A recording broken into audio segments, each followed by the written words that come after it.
So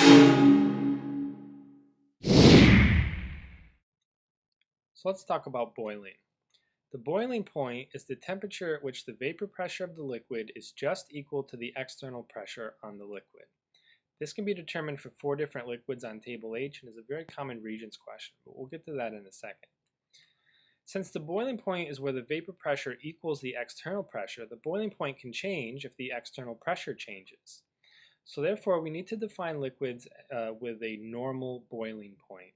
This is the boiling point of a liquid at standard pressure, which is 1 atmosphere or 101.3 kilopascals. The normal boiling point for many liquids is a known value and can be looked up on references.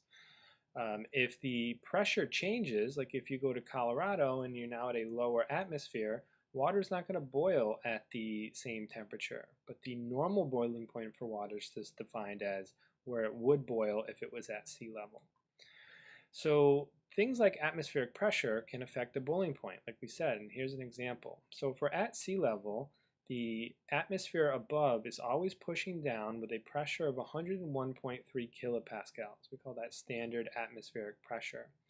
If I add heat to my container of water here and create a temperature of around 70 degrees Celsius, I've created a vapor pressure from this heated liquid, which is only about 34 kilopascals. And that's not enough to equal or exceed the pressure pushing down on it. And that's why the liquid is going to stay in the liquid layer. It's not going to turn into a gas. But if I was at sea level and I added more heat this time, and I created a vapor pressure that would reach me to 100 degrees Celsius, that vapor pressure I'm creating is 101.3 kilopascals or higher. When that happens, now the pressure pushing up is equal or exceeding the pressure pushing down. Now there's nothing holding those liquid particles down, and they're going to convert to gas. We call that point boiling or vaporization. If we were on top of Mount Everest, which is the highest point on Earth, there's a lot less air above you, so there's not as much atmospheric pressure pushing down.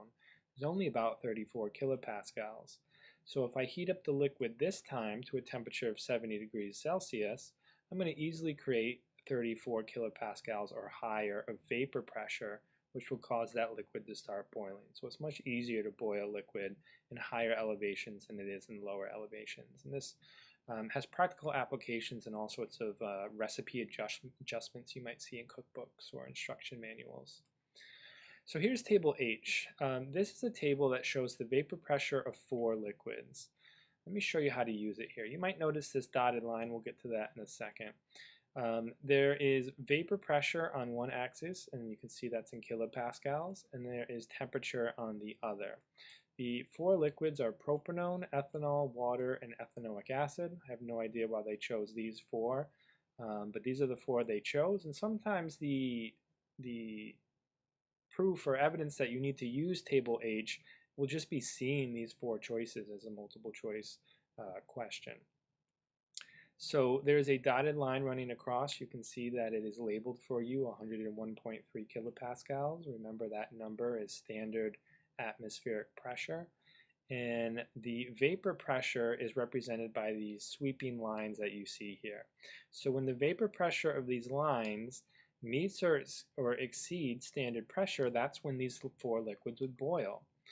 So propanone, ethanol, water, and ethanoic acid will all boil where the intersection, where these stars are.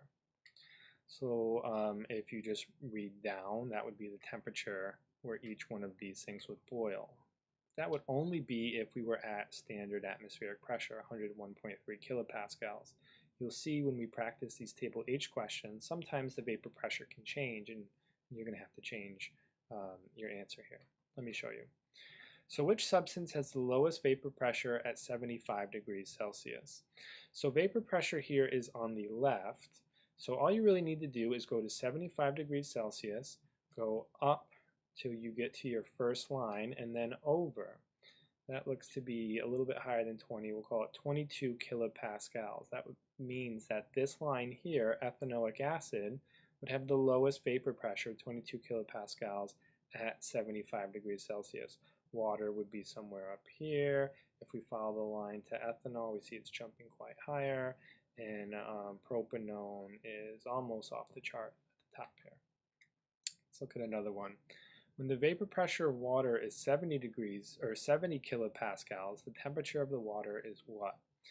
Okay, so they are changing the pressure here. So they've dropped it, they've changed it from our normal dotted line of 101.3 to 70. So what we need to do is just take that line and artificially lower it down to 70. We want to know what the temperature of water would be if the vapor pressure was 70 kilopascals. So we just move our dotted line down and see where water would intersect with it, which would be right here. We then read down, and that looks to be 80, 85, 90 degrees Celsius. Okay, how about which of the four liquids has the greatest intermolecular forces of attraction? So this would be an example of a type of question where you might know that it's a table H question because they would give you these four choices, but you look at table H and say, well, they didn't really give me anything to use table H on. But if you know that the intermolecular forces of attraction are one of the things that will dictate things like boiling point, this chart can be helpful. So if you think of these liquids in their boiling point, if it takes a lot of energy to boil it, it means that the intermolecular forces of attraction that were holding the particles together were really strong. If it doesn't take a lot of heat to boil the liquid, it means those intermolecular forces of attraction were really weak. So if we look at the standard boiling point for these liquids, so if we look at this dotted line here, ethanoic acid doesn't boil until it's about 117 degrees Celsius, where propanone would boil around 55. You could boil that in the palm of your hand if you squeezed hard enough. So if you have a high boiling point, it means you have large intermolecular forces of attraction. If you have a weak boiling point like propanone, it means you have very weak intermolecular forces of attraction.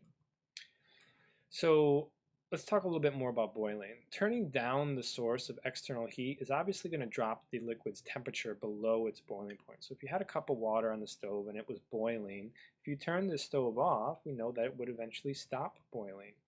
If we supplied more heat, it would start boiling again. That's because it's going to allow the particles to have enough kinetic energy to escape the intermolecular forces of attraction that were holding them together. But when this happens, when you boil a liquid, an interesting thing happens. The temperature does not go above the boiling point. Like water boils at 100, but it will never get higher than 100. It'll just boil faster. The hotter and hotter you get it, or the more and more heat you add, it'll just boil more rapidly. But if you had a thermometer in a pot of boiling water, it would never exceed 100 degrees Celsius. That's because you reach what's called the heat of vaporization. This is the energy that must be added in order to maintain a constant temperature while vaporization or boiling occurs. If we look at a heating curve here, and we'll talk more about these in further chapters, the slanted part of the lines where we have solid states of matter. So this is a solid starting at the bottom here around 0 degrees Celsius if we're talking water, and it heats up. And eventually it'll start melting. And the straight line parts, the flat line parts of the graph, means you have two states of matter. This is a solid and it's melting into a liquid, but by the time we get to this intersection here, it's 100% liquid. And then I heat up the liquid. And as the liquid heats up, if this is water, this would be 100 degrees Celsius. And now I've reached what's called the heat of vaporization, or H sub V. At this point, water is just going to boil at 100 degrees Celsius until it gets to a gas. And then once we vaporize all of that liquid to a gas, it can get, actually really hot. Gases can get a lot hotter than liquids. So for water at its normal boiling point, the heat of vaporization is 2,259 joules. Joules is a measurement of energy. This means you need to add that much energy to take liquid and turn it into a gas at 100 degrees Celsius. There's also something called the heat of condensation. This is the energy that must be removed in order to maintain a constant temperature during condensation. So if I have a super hot gas here and I start removing energy, it'll eventually cool down to the part where intermolecular forces of attraction will pick back up and stick a gas particle next to another gas particle, and it will condense to a liquid. And it will do so at 100 degrees Celsius here, going backwards. But that amount of energy that you need to remove to do that is actually the exact same number, 2,259 joules. It just depends on whether we're adding 2,259 joules to boil something at 100 or removing 2,259 joules to condense something at 100. So in summary here, the boiling point of any liquid is when the heat added to the liquid creates a vapor pressure that exceeds the atmospheric pressure on the liquid. Remember, there's always pressure pushing down. If you can create vapor pressure that pushes up harder, that's when the liquid particles will start to boil. You should also be able to use Table H to answer questions about vapor pressure and boiling points. Hope that makes sense, and if you have any questions, please let me know.